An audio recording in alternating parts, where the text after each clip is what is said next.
Welcome back to HQ, presented by Geico. Going into the 2024 college football season, you always wonder which coaches are under the most pressure. 134 different FBS programs are Dennis Dodd putting a list together. A rating of 5 means win or be fired. Now, only one coach will fall into that category. You know which one I like, Chris Hassel? What's that? A 0. That means you are untouchable. That's what I like to see. Yeah, that would be probably like Kirby Smart, right? I would say that's probably Kirby Smart. The majority of these coaches falling into the all good for now, a rating of 2. But really, programs want you to win, and they want you to win now. No questions asked. High expectations are on everyone, but who is really on the hot seat?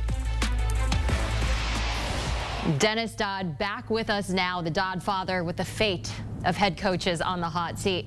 And we're going to start with one of my absolute favorites, Sam Pittman at Arkansas. Everybody that knows him just loves him. He had 2 straight winning seasons, but went 4-8 last year. What does Pittman need to do to be safe with the Razorbacks? Jenny, you and I both. Salt of the earth guy, Sam Pittman. If you just want to sit around and have a beer with the guy and talk football, he's your guy, one of the most beloved among the media. But this is the SEC. It is hyper-competitive. He did go 4-8 last year. The holes appeared. His quarterback, KJ Jefferson, transferred to UCF here in the Big 12. That was their worst record since 2013 in the fallout from Bobby Petrino. He has to win. He has to go to a bowl at the very least to retain his job. But the subtext of the season is amazing. He hired, or someone at Arkansas, hired Bobby Petrino to be the offensive coordinator. He now returns, 12, 13 years after the fact, after that monster scandal back in 2011, where he ended up lying to then AD Jeff Long about the affair and the motorcycle and everything else. He was back as offensive coordinator. I make this point because you can see down the line, if Sam Pittman is fired, at least the interim coach is going to be Bobby Petrino, completing a circle that no one would have seen just a few years ago. Bobby Petrino can still coach. He led Missouri State, which is now in FBS, to some success. So he's sitting right there. It's really ironic. No one would have seen that one coming. All right, we're going to keep it in the SEC and take a look at Billy Napier next. So Napier was red hot coming into Florida, going 33-5 in his last 3 seasons at Louisiana, but then it hasn't gone necessarily as planned at Florida. 11-14 in his first 2 seasons. How long is Napier's leash? It's very short, and the factors piling up against him are almost insurmountable from before the season. They have, Jenny, I would look at Florida's schedule. The next 2 years, they've probably got as hard a schedule as anyone's ever played. They're playing UCF in Miami, non-conference. They're playing the SEC schedule, and just by any ranking, they're playing 8 ranked teams that you would think be ranked in these next 2 seasons. I don't see how he survives it. And then the fact that he lost Trevor Etienne, his best running back, not only lost him, but lost him to the rival Georgia. He's probably going to be the centerpiece of the running game at Georgia and help beat the Gators. That's not going to go well. And so at the end of the day, not only is Billy Napier, he goes, then it's a question of will A.D. Scott Strickland be allowed to hire the next coach, because this is a downturn Florida didn't expect.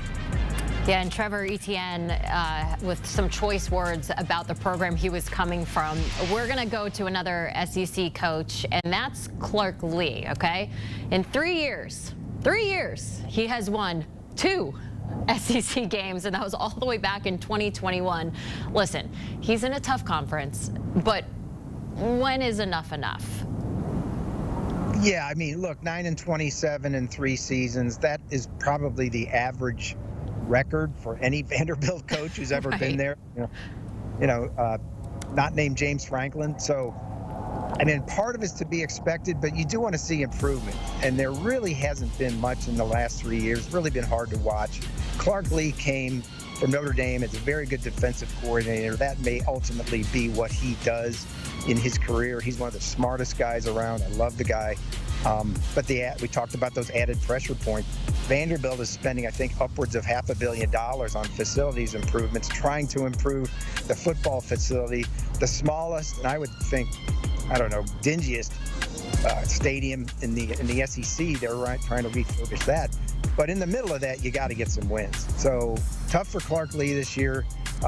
They're spending $500 million. They may want to add a few more million to change coaches.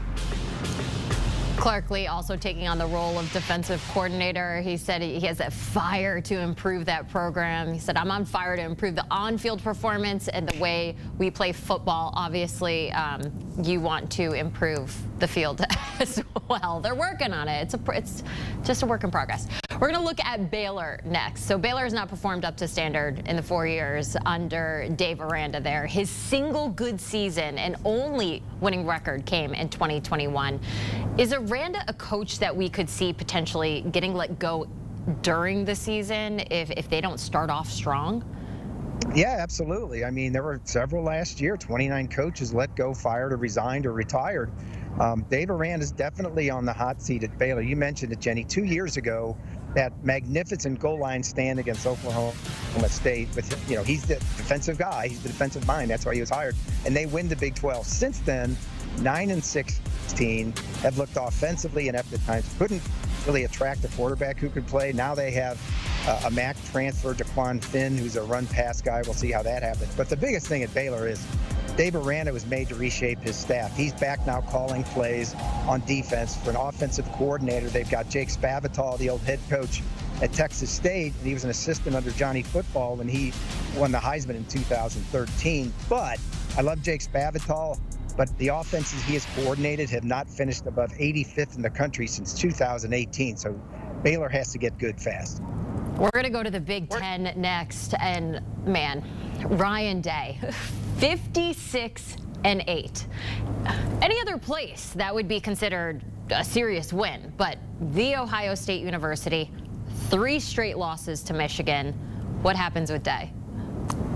Yeah, this is think of the dichotomy here. You've got a guy, as you mentioned, Jenny, 56-8, the winningest coach in ball, best winning percentage in FBS, and absolutely on the hot seat if they don't beat Michigan. Now, I think they will. I think they'll be favored to win the Big Ten, but saying it and doing it are two different things. So he's got to get it together quickly, and Ohio State gets it.